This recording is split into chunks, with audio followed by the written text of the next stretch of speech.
mantiere karka. Iwacho ni kara limbe ma jatend piny Kenya William Ruto e piny no mano mar China okutingo mana lombo piny China mondo mi okel ber moko bende kod dongruok e piny Kenya ahinya gwenge mopogore opogore ma bende mwandu gi okere. To mokwongo en mar rango ni chal mar gopegi to gin nade, gisechopo okenge machal nade, kendo kaka inyalo losgi e yo makare.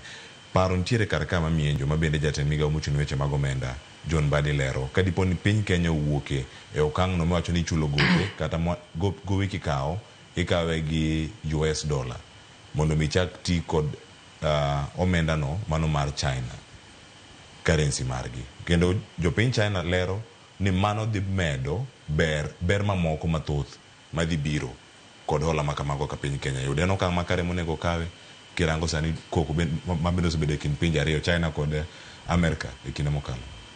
Yeah, ingeni one of the challenges ma pinje madongore kaka Kenya nigo en challenge mar managing gowi. And yudo ka gope mang'eny mwakao o agreement monde ondik gi Dolla. Ma hizo ndalo ma Dolla odhi malo to gopwa bi dhi malo. Okay? Yudo ni gowi nya idho kata gi trillions mang'eny kata trillion achiel nikech the value ma Dolla no dhi malo to dok piny kapo ni Dolla odok piny. And therefore, one of the areas ma pinje ma pod develop osebedo ka negotiate any mondo gi gol agreements ma ginego e Dolla. And China nigi a more stable currency because we trade all over the world. And we are hoping ni kapo ni agreements gendiko in Chinese yen, it might be better than kondik in American dollar.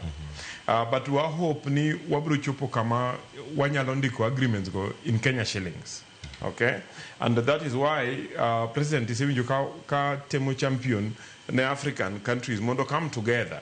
Mondo gichop kama ginyabedo gi currency achiel, mondo currency gi bed motegno ma ginyalo trade on the basis of the African currency. En gima tek, but we hope ni chieng' moro wabro chopo kanyo. Adwa ni mondo anyisi osiepna mang'ane ni kik oluor wach gowi. Kata pinje madongo kaka America nigi gope. Okay?